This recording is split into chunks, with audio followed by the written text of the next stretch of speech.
नमस्कार दोस्तों, मैं भेषमणि द्विवेदी आपका स्वागत करता हूं हमारे YouTube चैनल भूपेंद्र मिश्रा पर। दोस्तों, अभी जो छत्तीसगढ़ में फूड इंस्पेक्टर का एग्ज़ाम होना है उसके लिए हम अधिनियम वाला पार्ट से अध्ययन कर रहे हैं। इस अधिनियम में उपभोक्ता संरक्षण अधिनियम 1986 के बारे में हमने कल थोड़ा सा अध्ययन किया था। अब उसमें जो संशोधन हुए हैं 2019 में, उसके बारे में आज अध्ययन करेंगे आज के क्लास में। तो चलिए देखते हैं। उपभोक्ता संरक्षण अधिनियम 2019 अभी जो संशोधन किया गया, तो ये संविधान में देखें तो अधिनियम संख्यांक है 35। अगर पूछ दे कि कौन सा संख्यांक में है तो आप बताएंगे 35 में है, जो कि सन 2019 में किया गया। अब यहाँ से देखिएगा कि लोकसभा में ये कब पारित किया गया, तो लोकसभा में 30 जुलाई को पारित किया गया, राज्यसभा में 6 अगस्त को पारित किया गया और 9 अगस्त 2019 को ये पारित हो गया। फिर ये लागू कब हुआ, तो 20 जुलाई 2020 से लागू। अब इसी को प्रश्न बनाया जा सकता है कि यह जो संशोधन अधिनियम है लोकसभा में 30 जुलाई 2019 को पारित किया गया, पहला सही है। राज्यसभा में 6 अगस्त 2019 को पारित किया गया, ये भी सही। 9 अगस्त 2019 को संपूर्ण रूप से ये हस्ताक्षरित तो पारित है, ये भी सही। 20 जुलाई 2020 से संपूर्ण भारत में लागू, तो सही। और अन्य कथन और डाल करके आपसे निम्न में से कौन कौन सी जो तथ्य हैं वो सही है निकालने के लिए पूछा जा सकता है, या कौन सा कथन गलत है। तो इस कथन के अतिरिक्त और जो कथन डेट को इधर उधर कर दिया जाएगा, तो वो जो रहेंगे वो सब अलग निकल जाएंगे, उनको आप छांट सकते हैं। ठीक है, अब देखते हैं इसके संबंध में कि उपभोक्ता संरक्षण अधिनियम पहले से तो निर्मित था 1986 वाला, लेकिन आखिरकार आवश्यकता और ऐसे कौन सी आन पड़ी जिसके कारण ये 2019 में संशोधन करना पड़ा। तो देखिए, पहले के समय में ऐसा इंटरनेट ये सब का ज़माना नहीं था। पहले लेन देन जो होता था प्रत्यक्षम वाला काम था, लेकिन अब क्या हो रहा है, अब जो कर रहे हैं लेन देन, आज इलेक्ट्रॉनिक का ज़माना है, तो ई कॉमर्स के दुनिया में ये वाला जो अधिनियम था पहले वाला, वो लागू नहीं हो पा रहा था। कुछ जगह उनकी अपनी सीमाएं समाप्त हो जा रही थी जो वहाँ पर उपबंधित किए गए थे। उन सब को ध्यान में रखते हुए उपभोक्ताओं के संरक्षण के लिए इस कानून को जो है संशोधित करके 2019 में संशोधित ढंग से नियम को बनाना पड़ा। तो जो 1986 के अधिनियम है उसी में संशोधन करके ये पारित किया गया है।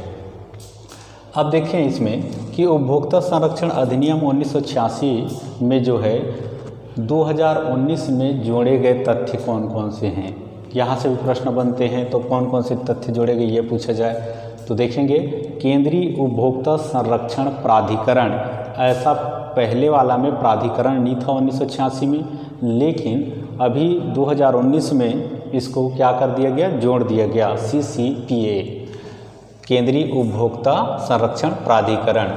फिर दूसरा मध्यस्थता वैकल्पिक समाधान तंत्र, तो ये भी उसमें व्यवस्था नहीं थी, इसमें व्यवस्था कर दिया गया है कि मध्यस्थता वैकल्पिक समाधान आने बीच में जैसे वो कर दिया जाता है, अगर आपसी तालमेल से सामंजस्य हो जाए, अगर कोई विवाद है तो उसकी भी व्यवस्था है। उपभोक्ता निवारण आयोग की यहाँ पर स्थापना है, अर्थात तीनों सही है। तो उपरोक्त सभी इसके आंसर बन जाएंगे कि उपरोक्त सभी उपभोक्ता संरक्षण अधिनियम 1986 में 2019 में जोड़े गए हैं। तो कौन कौन से जोड़े गए हैं ऐसा पूछ दिया जाता है, तो आप बताएंगे कि उपरोक्त सभी, केंद्रीय उपभोक्ता संरक्षण प्राधिकरण, मध्यस्थता वैकल्पिक समाधान तंत्र, उपभोक्ता निवारण आयोग। ठीक है, चलिए अब हम देखेंगे उपभोक्ता संरक्षण अधिनियम में कौन कौन सी बातें और हैं। तो इससे पहले मैं आपको एक जानकारी दे दूं कि आप हमारे इस चैनल के डिस्क्रिप्शन लिंक पर जाइए, वहां पर आपको भूपेंद्र मिश्रा ऐप मिल जाएगी, डाउनलोड कीजिए। आपको जो है फूड इंस्पेक्टर संबंधी टेस्ट सीरीज उपलब्ध कराई जा रही है, जिसका मात्र परचेस करने का वो है 199, और टोटल आपको 8 जो है सीरीज प्राप्त हो जाएंगे। 7 सीरीज आपको परचेस करने हैं, मात्र एक जो है यहाँ से आपके लिए फ्री में दिया जा रहा है। तो ज़्यादा नहीं तो आपको एक तो लगा ही सकते हैं टेस्ट, और अपने जो पढ़ाई है उसका स्तर आप चेक कर सकते हैं। तो दोस्तों आप ज़रूर इस टेस्ट सीरीज पर अपना कितना आपने पढ़ाई कर लिया है, कितनी आपको ज़रूरत है, इसके ऊपर ज़रूर काम करें। तो टेस्ट सीरीज आपको यहाँ से प्राप्त हो जाएगी। अगर इससे संबंधित कोई दिक्कत हो तो आप जो है नंबर भी दिया जा रहा है, उस नंबर से आप बात कर सकते हैं। आपको 9329383645 इस नंबर पर कॉल करके आप सर से बात कर सकते हैं, और इसके संबंध में किसी प्रकार की अगर समस्या आ रही है तो सर जो है उससे आपको मार्गदर्शित कर देंगे, मार्गदर्शन दे देंगे। तो फूड इंस्पेक्टर का जो टेस्ट सीरीज है वो आप 199 रुपये में परचेस कर सकते हैं। ठीक है दोस्तों, तो अब हम देखते हैं इधर इस अधिनियम में कौन कौन सी बातों को और समाहित किया गया है। ऑनलाइन व ऑफलाइन दोनों प्रकार की व्यापारिक गतिविधियां शामिल हैं। देखो पहले वाले में ये वाली नहीं शामिल थी, लेकिन अब ऑनलाइन और ऑफलाइन दोनों प्रकार का चलता है, तो दोनों जो है इसमें शामिल हैं। भ्रामक विज्ञापन, ई कॉमर्स, डिजिटल लेन देन की समस्या जो है इसको भी यहाँ पर दर्शाया गया है। जैसे आजकल भ्रामक विज्ञापन डाल देते हैं, तो ऐसा विज्ञापन नहीं होना चाहिए। जैसे बोलते हैं ना, ऊंची दुकान फीकी पकवान, नाम बड़े दर्शन छोटे, ऐसा वाला नहीं। वास्तव में जो है तो है, ऐसा होना चाहिए। अगर किसी प्रकार भ्रामक विज्ञापन दी जाती है तो उनके लिए दंड का भी प्रावधान है। फिर है प्रोडक्ट लायबिलिटी को जोड़ा गया है। ये क्या चीज़ है? इसका मतलब ये होता है कि उत्पादक, वितरक व सेवा प्रदाता को नुकसान की भरपाई हेतु उत्तरदायी बनाना, चाहे उत्पादक हो, चाहे वितरक हो या सेवा देने वाला हो। अगर किसी प्रकार का उपभोक्ता का कोई नुकसान होता है तो उसकी जिम्मेदारी इनकी होगी। सर्विस डिफेक्ट का मामला भी इसमें शामिल किया गया है। अब आगे देखें, केंद्रीय उपभोक्ता प्राधिकरण का गठन। ये सबसे महत्वपूर्ण बात है कि इस अधिनियम के संशोधन से अर्थात 2019 से केंद्रीय उपभोक्ता प्राधिकरण का गठन किया गया। अगली बात, 20 लाख तक के मामले की सुनवाई बिना वकीलों की। ये बहुत बड़ी बात है कि 20 लाख तक के जो मामले हैं उनकी सुनवाई के लिए आपको वकील लगाने की जरूरत नहीं, बिना वकील की सुनवाई हो सकती है। 8वीं बात है क्लास एक्शन सूट। ये क्लास एक्शन सूट को भी शामिल किया गया है, विदेशी तरजीही है। इसमें क्या होता है कि अलग अलग स्थानों के उपभोक्ता रहते हैं, अलग अलग राज्य के हो, जब इनके साथ एक होकर के एक ही क्लास वाले, मतलब एक ही वर्ग के उपभोक्ता एक साथ जब एक्शन लेते हैं, उसी को हम लोग क्या बोलते हैं, क्लास एक्शन सूट। तो ये शामिल की गई है अभी जो 2019 में संशोधन की गई। तो उपभोक्ता की परिभाषा हमने जो है पिछली वीडियो में बता दी थी, इसलिए उपभोक्ता की परिभाषा की ओर नहीं जाएंगे। उपभोक्ता की परिभाषा आप वहाँ पर देख सकते हैं। अब उपभोक्ता के अधिकार के बारे में देखते हैं। तो उपभोक्ता के अधिकार कौन कौन से हैं ना, तो आप भी एक उपभोक्ता हैं तो आपको अपना अधिकार वैसे भी पता है, फिर भी चर्चा कर लेते हैं। भारत में उपभोक्ताओं के लिए 6 अधिकार है, यूएनओ में 7 अधिकार। ठीक है, तो ये भारत में कौन कौन सा है जो ये आपका 2019 का अधिनियम में है, ये देख लेते हैं। तो पहला है सुरक्षा का अधिकार। क्या? सुरक्षा का अधिकार। उपभोक्ता कोई भी वस्तु अगर खरीद रहे हैं तो क्या होना चाहिए, उससे किसी प्रकार का हानि ना हो, इस बात को मतलब गारंटी होना चाहिए कि किसी भी प्रकार से उपभोक्ता के लिए हानिकारक ना हो। तो यहाँ पर पहला है सुरक्षा का अधिकार, मतलब वो सुरक्षा चाहता है। अगर किसी प्रकार की हानि होती है तो इसका जिम्मेदार कौन रहेगा? जो कंपनी है वो। फिर है प्रतिस्पर्धा मूल्यों पर वस्तु व सेवा प्राप्त करने का अधिकार। अगर वो कहीं बाजार जाता है, कहीं पर हो, तो प्रतिस्पर्धी मूल्यों पर वस्तु और सेवा प्राप्त करने का उपभोक्ता को अधिकार होगा। इससे फ़ायदा क्या होता है? कम ज़्यादा ऐसे रेट चलते रहते हैं, तो प्रतिस्पर्धी मूल्यों पर वस्तु सेवा प्राप्त करने का उसको अधिकार होगा। तीसरा, सूचना पाने का अधिकार। कोई भी अगर कोई सामान खरीदा, वो छोटा से छोटा सामान खरीदे या बड़े से बड़ा सामान खरीदे या सेवा ले, जो भी हो, उपभोक्ता के रूप में उसे सूचना पाने का अधिकार है कि इस सामग्री में कितनी मात्रा में कौन सी वस्तु मिली, क्या चीज़ है, कितना कितना इसका क्वांटिटी है, ये सब उनको जानने का अधिकार बनता है। इसका एक्सपायरी कब है, तो सूचना पाने का अधिकार है। फिर है सुनवाई का अधिकार। अगर किसी प्रकार से कोई गड़बड़ी आ जाए तो इसके लिए सुनवाई भी होना चाहिए ना, तो सुनवाई पाने का भी अधिकार है। इसको उपभोक्ता के संरक्षण के लिए सुनवाई का भी अधिकार दिया गया है, ताकि इनमें अगर किसी प्रकार का कोई सुरक्षा संबंधी हो जाए या क्षतिपूर्ति संबंधी हो जाए, इनके लिए सुनवाई भी तो ज़रूरी है, तभी तो इनका अधिकार का रक्षा होगा। इसलिए सुनवाई का अधिकार भी दिया गया है। फिर देखिए 5वां, क्षतिपूर्ति का अधिकार। अगर कोई उपभोक्ता कोई वस्तु खरीदता है, उसके बाद इससे कोई क्षति हो जाती है, तो इस समय क्षतिपूर्ति का भी अधिकार बनेगा। इसको दिया गया है अधिकार, इसको बोलते हैं अपन लोग क्षतिपूर्ति का अधिकार। कोई सामान आप लेके आए और उस सामान से कहीं नुकसान हो गया, मोबाइल में फट जाती है, कभी कुछ दुर्घटनाएं हो जाती हैं, ऐसा आप बहुत सारे सुनते भी रहते हैं। तो ऐसे दशा में क्षतिपूर्ति का अधिकार बनता है, तो ये उपभोक्ता के अधिकार हो गए। 6वां नंबर का अधिकार आप देखते हैं तो कौन सा अधिकार है? उपभोक्ता शिक्षा का अधिकार। भाई इनको शिक्षा जरूरी है, यही शिक्षा नहीं होने के अभाव में उपभोक्ता का क्या है, दुर्गति होना शुरू हो जाता है। उपभोक्ता अगर सजग शिक्षित है तो अपने अधिकारों के लिए सजग रहेगा और कहीं पर धोखा नहीं खाएगा। यही धोखाधड़ी से जो है निपटने के लिए या उनको दूर करने के लिए या धोखा से बचाने के लिए तो यही संरक्षण अधिनियम लाया गया है। इसलिए उपभोक्ता शिक्षा का अधिकार दिया गया है। यहाँ पर विशेष बात आप जानना, स्वास्थ्य पर्यावरण के अधिकार इसमें शामिल नहीं है उपभोक्ता के लिए, ठीक है। तो इसी अधिकार को यहाँ पर शामिल नहीं किया गया है। और यहाँ पर अगर देखिए यूएनओ में तो ये शामिल है। अब इसी से प्रश्न बनाएंगे, ये क्रम से आपके लिए लिख दिया जाएगा। निम्न में से कौन सा उपभोक्ता अधिकार के अंतर्गत नहीं आते? तो हमारे भारत में अगर देखें तो भारत विशेष आपको बताया जाएगा कि ये वाले अधिकार शामिल नहीं है। मतलब यहाँ पर बता दिया रहेगा कि उपभोक्ता संरक्षण अधिनियम 1986 है ना, संशोधन उपरांत ये नहीं आते हैं, तो ये वाले नहीं आते हैं। अगर इतना दिया है और आते हैं पूछते हैं तो इतना 6 ठने आते हैं, और ये वाला अगर शामिल कर दिया है तो नहीं शामिल है भैया, ये नहीं आते हैं, ये आपको बताने होंगे, ठीक है। चलिए दोस्तों, अब आगे के पॉइंट पर चर्चा करते हैं कि उपभोक्ताओं के अनेक प्रकार से क्या हो जाते हैं, शोषण हो जाते हैं। तो उन शोषण से रक्षा के लिए क्या प्रावधान है देखते हैं अपन।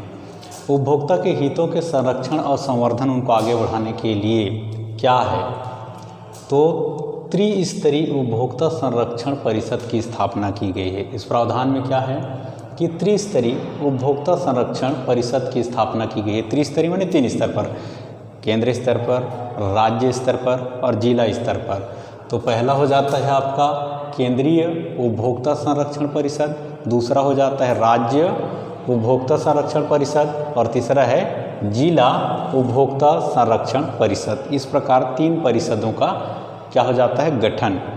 धारा 3(1) ये जोड़ दिया गया है। अभी अधिनियम का जब संशोधन हुआ 2019 में, तो इसमें क्या बातें बताई गई है देखते हैं। केंद्रीय उपभोक्ता संरक्षण परिषद का जो गठन होता है उसमें किस प्रकार से होता है, कितने सदस्य होते हैं, इनके बारे में यहाँ पर चर्चा है। तो चलिए देख लें। केंद्र सरकार द्वारा स्थापित सर्वोच्च परिषद है ये। अगर प्रश्न आ जाए कि केंद्र सरकार द्वारा सर्वोच्च स्थापित परिषद कौन सी है, तो आपका आंसर होगा केंद्रीय उपभोक्ता संरक्षण परिषद। इसका अध्यक्ष कौन होगा, तो केंद्र सरकार के उपभोक्ता मामले के प्रभारी मंत्री इसके अध्यक्ष होते हैं। उपाध्यक्ष राज्य मंत्री होगा। फिर सदस्य कितने होते हैं, सदस्यों की संख्या 150 प्रश्न में पूछ सकते हैं 50 होते हैं, 100 होते हैं, 150 होते हैं, तो आपको बताना है 150। सभी राज्यों के उपभोक्ता मामले मंत्री जो है इनके क्या होते हैं, सदस्य होते हैं। सभी राज्यों के उपभोक्ता मामले के मंत्री।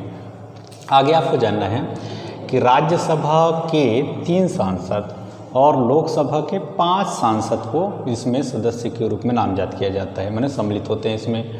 उपभोक्ता हितों से संबंधित 20 सदस्य, जो उपभोक्ता हितों से संबंधित व्यक्ति हैं उनको 20 जने को यहाँ पर सदस्य रूप में स्थान दिया जाता है। ST/SC आयोग के आयुक्त 1 जने, 2 सदस्य यहाँ से भी लिए जाते हैं।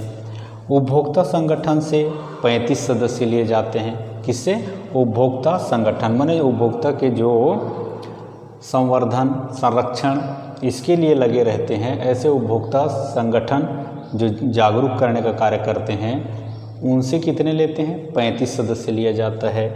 व्यापारी, कृषक, उद्योग प्रतिनिधि से 20 सदस्य। व्यापारी, कृषक, उद्योग प्रतिनिधि से कितने? 20 सदस्य। इसका सचिव कौन होता है? तो सचिव जो है केंद्र में उपभोक्ता मामलों के प्रभारी सचिव, केंद्र में उपभोक्ता मामलों के प्रभारी सचिव ही इसके सचिव होते हैं। अच्छा, इनकी अवधि कितने साल की होती है? तो इसका अवधि जो है 3 वर्ष का। अधिवेशन, बैठक, 1 वर्ष में कम से कम 1 अधिवेशन होना अनिवार्य है। अब यहाँ से आपको कथन दे करके इधर उधर करके आपसे पूछा जा सकता है, जैसे आपको पूछते हैं ना कि ए नंबर में ऐसा वाला डाल दिया जाता है, 1 2 हाँ 3 कथन ये वाला सही है, या 4 कथन सही है, 5 वाला कथन सही है, ऐसा पूछते हैं व्यापम के एग्ज़ाम में। तो आप ये सब जो पॉइंट हैं उनको क्रमशः याद रखें कि 150 सदस्य है तो 150 माने 150। अगर राज्यसभा से 3 है तो 3 है, लोकसभा से 5 सांसद तो 5 सांसद, इसी में आपको कन्फ्यूज कर देंगे। आप ऐसी सिर्फ पढ़ के जाओ सामान्य वाले स्तर से, तो क्या होगा कि 5 को इधर ले आओ, 3 को इधर कर दो, परीक्षा में आपका दिमाग घूमेगा, हाँ वैसित्व है, वैसित्व है, और फिर आप गलत कर दोगे। इसलिए आपको पता होना चाहिए कि राज्यसभा माने 3 और लोकसभा माने 5, ये सदस्य लिए जाएंगे। उपभोक्ता हितों से संबंधित 20, उपभोक्ता संगठन से 35, व्यापारी, कृषक, उद्योग प्रतिनिधि से 20।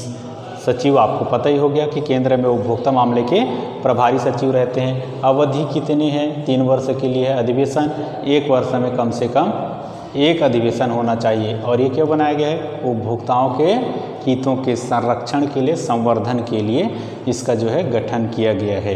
तो ये आप पूरे पॉइंट दर पॉइंट याद रखेंगे। कब परीक्षा में कहाँ से कौन सा क्वेश्चन बन जाए वो बनाने वाले ही जानते हैं, ठीक है। उपभोक्ता के हितों के संरक्षण संवर्धन हेतु इनका उद्देश्य क्या बना के रखे हैं? अभी आपने उनके गठन के बारे में देखा। उद्देश्य धारा 6 में आपको प्राप्त होता है। जीवन एवं संपत्ति को हानि पहुंचाने वाले माल, पदार्थ, सेवाओं से संबंधित अधिकारों के प्रति सुरक्षा प्रदान करना इनका उद्देश्य होगा। अनुचित व्यापारिक व्यवहार से सुरक्षा, लेन देन में किसी प्रकार की गड़बड़ी ना हो, माल में कोई प्रकार की गड़बड़ी ना आए, अवांछनीय वस्तु ना हो, मात्रा, शुद्धता, इन सब हेतु सुरक्षा करना। प्रतियोगी मूल्यों पर वस्तुओं की उपलब्ध कराने की व्यवस्था, साथ में उचित फोरम पर उपभोक्ताओं के हितों का संरक्षण। और देखते हैं कि उपभोक्ताओं के उत्पीड़न से संबंधित परितोष दिलाना, ये इनका उद्देश्य है, ठीक है। अभी आपने उनके गठन के बारे में जाना, ये उनका उद्देश्य हो गया। चलिए अब हम लोग केंद्र में देख लिए थे, अब देखते हैं राज्य उपभोक्ता संरक्षण परिषद, वह वाला गठन हो गया केंद्र वाला। तो अब देखें कि राज्य उपभोक्ता संरक्षण परिषद का गठन धारा 6(1) में है इसका उल्लेख, और किसके द्वारा किया जाता है? तो राज्य के द्वारा किया जाता है। इसके अध्यक्ष कौन होंगे? तो राज्य सरकार के उपभोक्ता मामले मंत्री होंगे, और इसके सदस्य राज्य सरकार द्वारा नामित सरकारी व गैर सरकारी सदस्य, इनकी संख्या निश्चित नहीं की गई है, लेकिन केंद्र सरकार द्वारा नामित अधिकतम 10 सदस्य होंगे। और अधिवेशन वर्ष में कम से कम 2 सभा होना आवश्यक है, 2 बैठक होना जरूरी है। आपने केंद्र में देखा 1 बार होना जरूरी है, राज्य में देख रहे हैं 2 बार होना जरूरी है, ठीक है। साथ में आपको ये पॉइंट ध्यान में रखना है कि केंद्र से कितने सदस्य? 10 सदस्य क्या किए जाएंगे? केंद्र सरकार द्वारा नामित किए जाएंगे। इसी से आपका प्रश्न बना दिया जाएगा कि इनके अध्यक्ष जो है राज्य सरकार के उपभोक्ता मामले के मंत्री होंगे, राज्य सरकार के अन्य मामले के मंत्री होंगे, किसी भी विभाग का नाम डाल करके बना दिया जाएगा। सदस्य जो है राज्य सरकार द्वारा नामित सरकारी सदस्य ही होंगे, ऐसा बनाया जा सकता है। दोनों ऑप्शन को डाल दिया जाएगा कि गैर सरकारी और गैर सरकारी सदस्य होंगे। फिर केंद्र सरकार द्वारा नामित अधिकतम 10 सदस्य की जगह आपको 20 सदस्य लिख दिया जाएगा। तो आपको वहाँ से जो सही पॉइंट रहेंगे वो निकालने का दिया जाता है, तो निकाल सकेंगे कि 10 सदस्य माने 10 सदस्य नामित अगर राज्य सरकार द्वारा देख रहे हैं तो सरकारी व गैर सरकारी सदस्य हैं।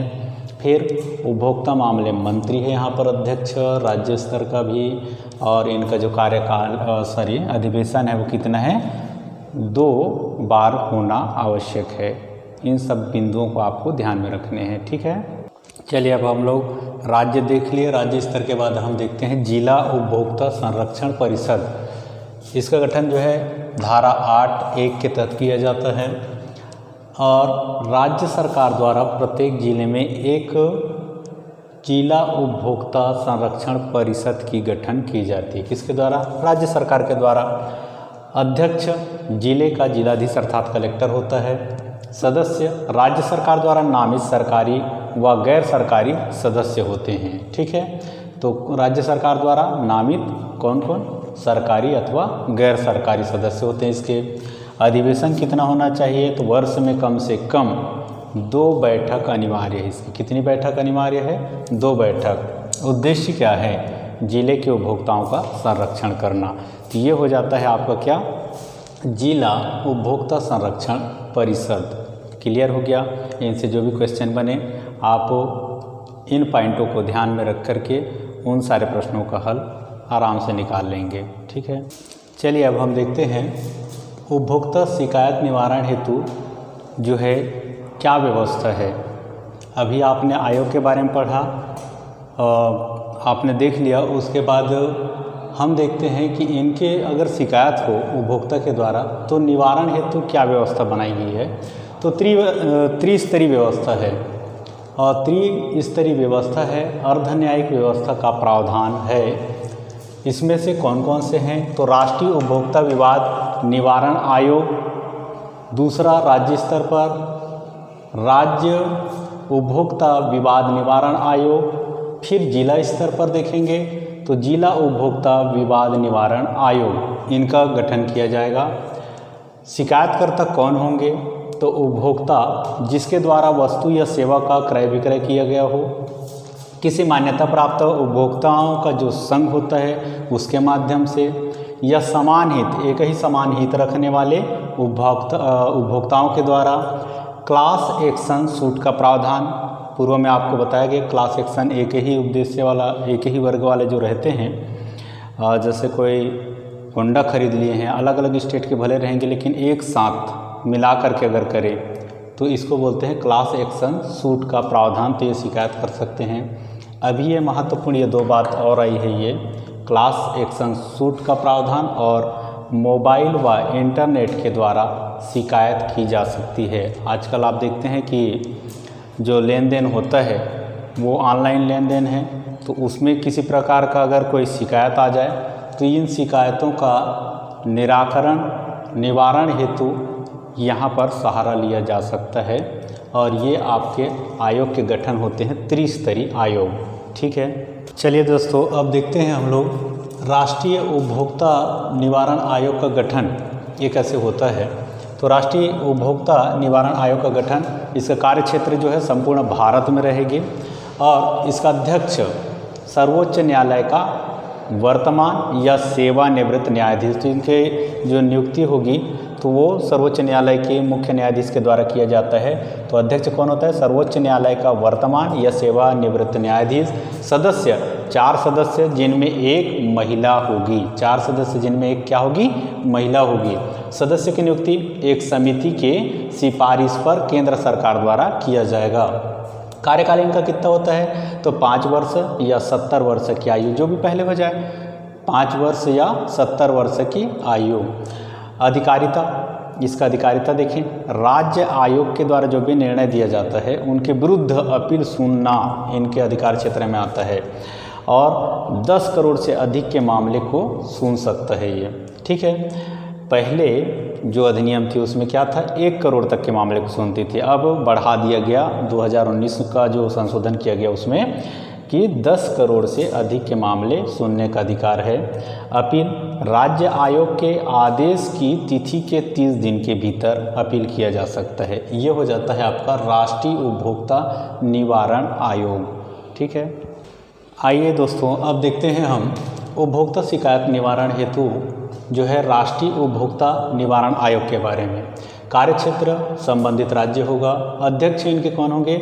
उच्च न्यायालय का वर्तमान या सेवानिवृत्त न्यायाधीश और सदस्य 3 सदस्य होंगे जिनमें एक महिला होगी। सदस्य की नियुक्ति एक समिति की सिफारिश पर राज्य सरकार द्वारा किया जाएगा। कार्यकाल 5 वर्ष या 67 वर्ष की आयु तक, 5 वर्ष या 67 वर्ष की आयु तक। और इनका जो अधिकार क्षेत्र है ये देखते हैं, तो जिला मंच के निर्णय के खिलाफ इनको सुनने का अधिकार है। 1 करोड़ से 10 करोड़ तक का, माने 10 करोड़ से नीचे तो 10 करोड़ तक के सुनने का अधिकार। और जिला मंच के आदेश के विरुद्ध जो है 30 दिन के भीतर अपील किया जा सकता है। पहले जो है ये 2019 से संशोधन से पहले 1 करोड़ तक की ये सुनने का अधिकार था। अब देख रहे हैं कि 1 करोड़ से अधिक तक का अधिकार क्षेत्र बढ़ाया गया है इनमें। तो दोस्तों आज के लिए वीडियो यहीं तक, आगे जो है अगली वीडियो में देखेंगे। वीडियो देखने के लिए बहुत बहुत धन्यवाद।